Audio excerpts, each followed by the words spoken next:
welcome to ABC News Ghana. This is ABC Headlines. I am KHADIJAH ISSIFU. Coming up in the headlines, Opposition New Patriotic Party set up a joint committee to study the final proposals submitted by the Constitution Review Committee to the President and to advise the party's National Council on an official position.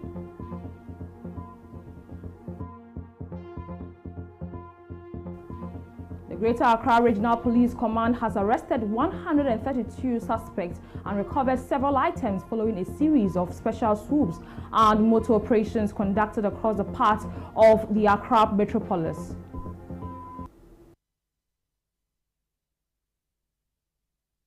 We have these and many more coming up shortly. Do stay tuned.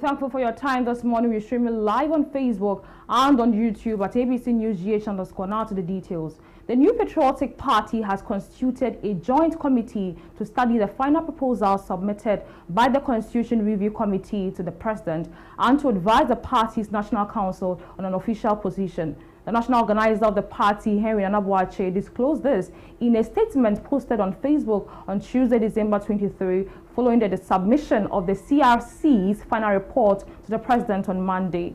According to him, the NPP leadership had earlier established the joint committee as part of its participation in the Constitution review process, tasked it with developing and presenting the party's proposals to the CRC. The committee is jointly led by the ranking member on Parliament's Constitutional and Legal Affairs Committee, Honorable Kwame Nyimaduentri, and the chairman of the NPP's Constitutional and Legal Committee, Frank Davis Esquire.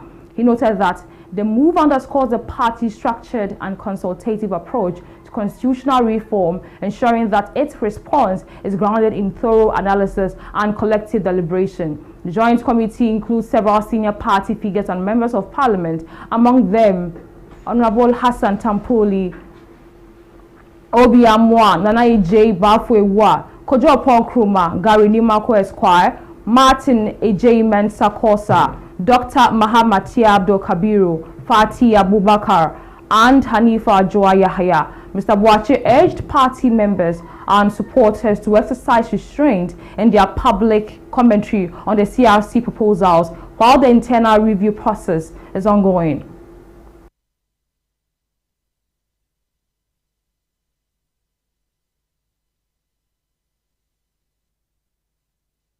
Away from that, at least 4 people collapsed while the Ghana National Fire Service sprayed fresh water on a sea of people in the central business district of Accra as shoppers made a last-minute dash for Christmas purchases yesterday. At Okanshi, shoppers largely moved toe-to-toe, the slow motion defining the hectic human traffic that has characterized this year's Christmas shopping experience.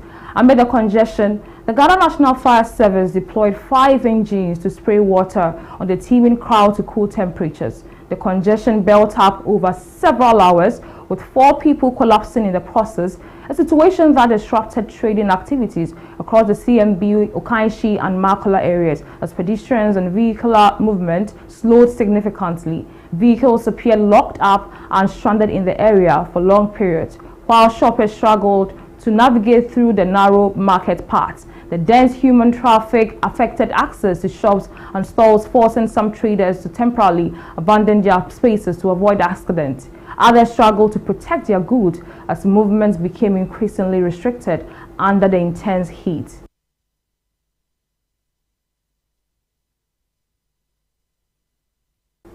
The Public Utility Workers Union of TUC Ghana has expressed strong opposition to government's plans to appoint a transaction advisor to transition the Electricity Company of Ghana into private sector participation.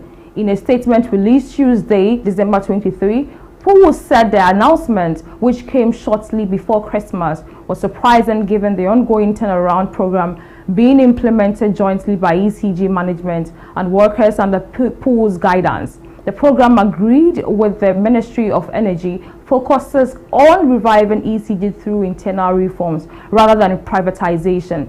The union highlighted that over the past 5 months, ECG workers have made significant strides under the turnaround program, including improved revenue collection, reduced system losses, and stabilized power supply.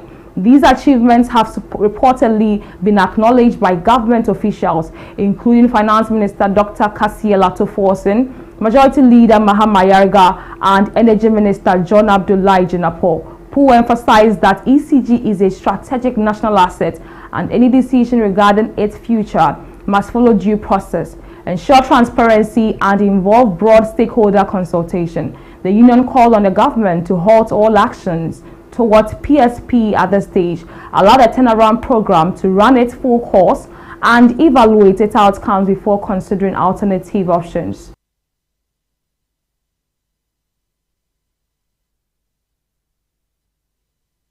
In more news, the Greater Accra Regional Police Command has arrested 132 suspects and recovered several items, including motorcycles, following a series of special swoops and motor operations conducted across parts of the Accra metropolis.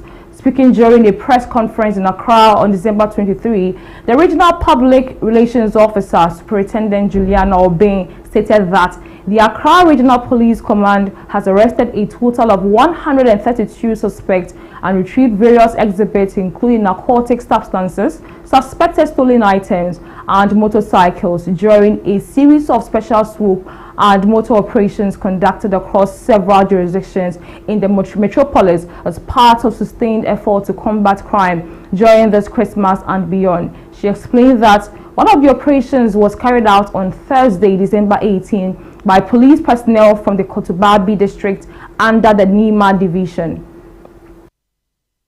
And has arrested a total of 132 suspects and retrieved various exhibits, including narcotic substances, suspected stolen items, and motorcycles during a series of special swoop and motor operations conducted across several divisions within the metropolis as part of sustained efforts to combat crime during this Christmas and beyond. All suspects arrested in the various operations are currently undergoing screening. Those found culpable will be put before the court, while persons not linked to any criminal activity will be released accordingly. The Accra Regional Police Command. Meanwhile, the Ghana Police Service has arrested 56 suspects during a series of intelligence-led operations across the Western North region. In a Facebook post on Tuesday, December 23, the police said the arrests carried out in multiple towns and villages were part of their Christmas special operations aimed at enhancing security and maintaining law and order during the festive season. The week-long operations targeted key areas including Sefi Bodi, Asawenso, Dadieso, Draboso, Akotombra, Sefi Debiso, Enchi, Sefi Bekwai, Dongina, and Bidium.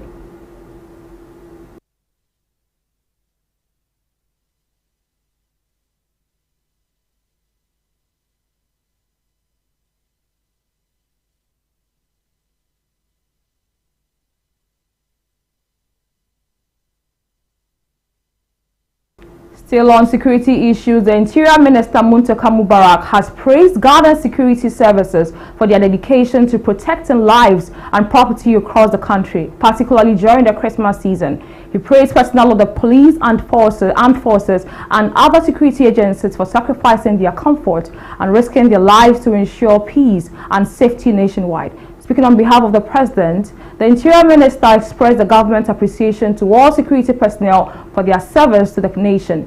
He also assured them of the government's commitment to strengthening their operations through the provision of arms and logistical support while prioritizing the safety and welfare of officers on duty. We also want to take this opportunity to thank you sincerely for keeping our country safe.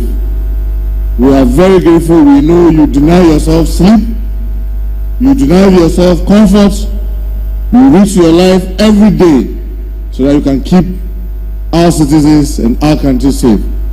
On behalf of His Excellency, the President of the Republic, His Excellency John Dramani Mahama, we want to thank each and every one of you for all the sacrifices that you are putting in.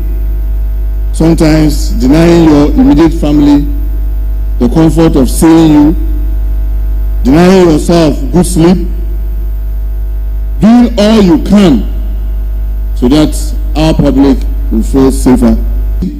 And to assure you, the coming year, by the grace of God, is going to be good.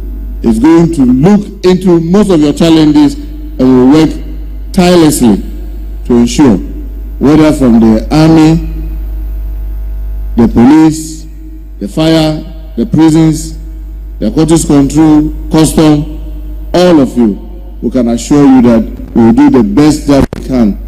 Keep you safer, because you can only keep us safe when you yourself you are safe. You can get us to sleep better if you have a good place to sleep.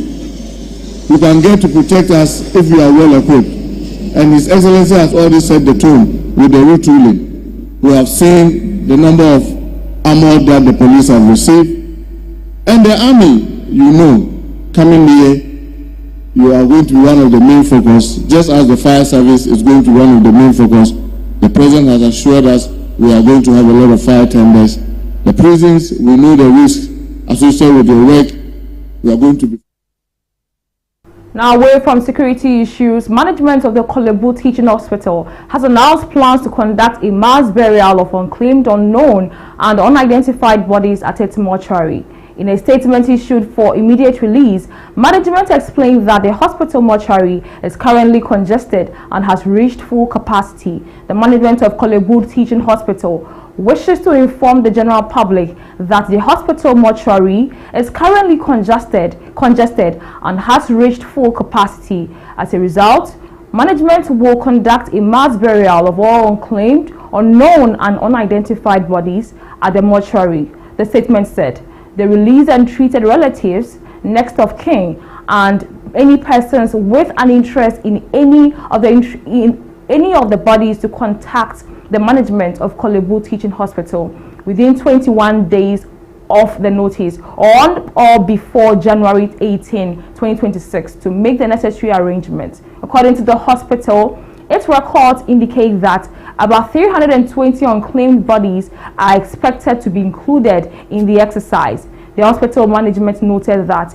any bodies remaining unclaimed after the deadline will be buried in accordance with approved procedures and relevant regulations. The exercise will be carried out in a collaboration with the Accra Metropolitan Assembly. Management of the hospital has appealed to the general public for understanding and cooperation.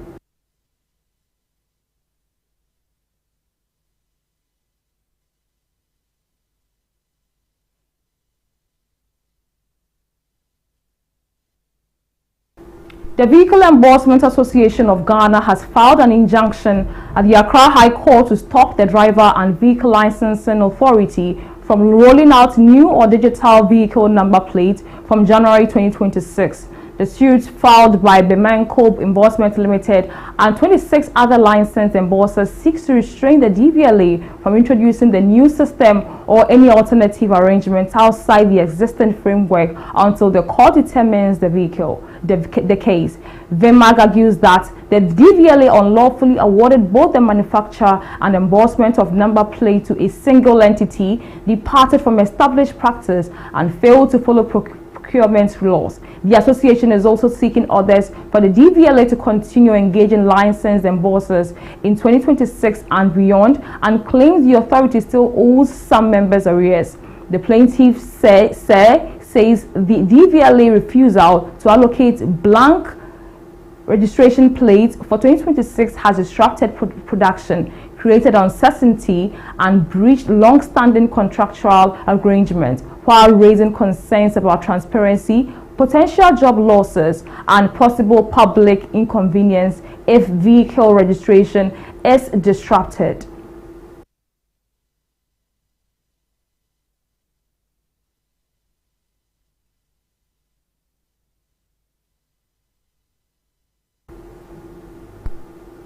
And that's how we wrap up with the headlines this morning. For more news, log on to our website at www.abcnewsgh.com and follow us on our socials at abcnewsgh_. ABC in the morning with Abna Mante comes up next. I am KHADIJAH ISSIFU. Do have a nice day.